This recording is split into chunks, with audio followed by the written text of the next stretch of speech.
Kahit si LeBron James napareact sa Game 5, sino daw yung overrated mga idol? Isang malaking sampal sa mga nagduda sa kakayahan ni Tyrese Haliburton. So Game 5 na mga idol ng series Indiana Pacers versus Cleveland Cavaliers. One lose away na lang itong Cleveland, magboborakay na rin.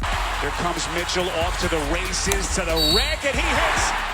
Tyrese Haliburton with 2 early fouls in just 5 minutes na magsimula ang opening quarter. May big adjustment ng Cleveland Cavaliers sa depensa, high ball pressure to force a turnover sa Indiana. Ubos ang pasensya ni Benedict Mathurin sa play na to at natawagan ng offensive foul. Kung maganda ang laro ni Donovan Mitchell, nagdo-domino effect yan sa kanyang mga teammates. Nagtala ng 13 points sa first quarter si Donovan Mitchell, 10 points naman si Evan Mobley. Lamang ng 12 ang Cleveland Cavaliers at the end of opening frame 31-19. Tuloy ang pagbulusok ng Cleveland Cavaliers na mamaga palalo ang lamang nila, hindi pa pinapasok ang kanilang sixth man na si Ty Jerome. Much as 19 points ang lamang ng Cleveland Cavaliers pero gumawa naman ng 16-4 run ang Indiana Pacers at naibaba sa 7 ang lamang ng Cleveland Cavaliers last 4 minutes.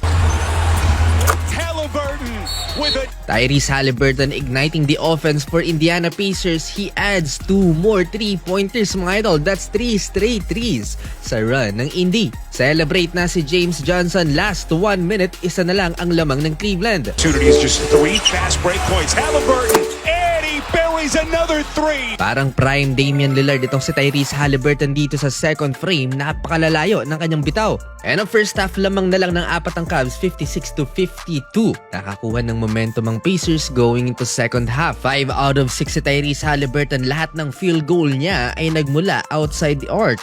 Kahit si LeBron James napareact mid-game dito kay Tyrese. At sinabing yan na daw ba yung overrated? Start of third quarter, napatawag kaagad ng timeout si Rick Carlisle sa ginawang run ng Cleveland Cavaliers. Bounce back kaagad ang Indy, 3 sunod na 3 mula kay Pascal Siakam at Tyrese Haliburton. Nawawalan na ng pag-asa ang crowd, pailing-iling pa mga idol ang Cavs fan na to.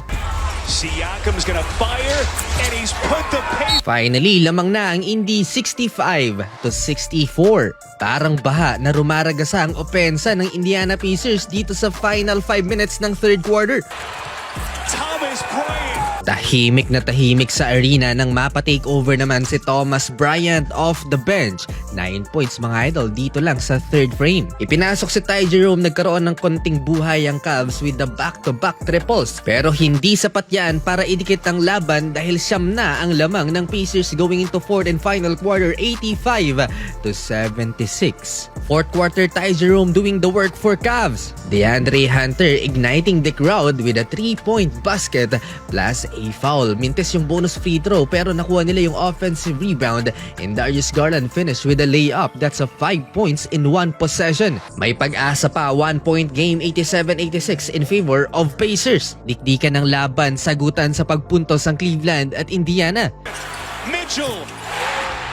And to silence the crowd, Andrew Nembhard, big shot, and Tyrese Haliburton, and 1 basket mga idol. 107-97, 7 na ulit ang lamang ng Indiana Pacers. Last 3 minutes na lang. Solid ang defense sa interior ng Indiana Pacers at minamalas naman na ang Cleveland outside the arc. Pigang-piga na si Donovan Mitchell, 6 out of 21 sa field. 2.5 minute remaining, Donovan Mitchell, much needed 3-pointer at na-fall din siya beyond the arc.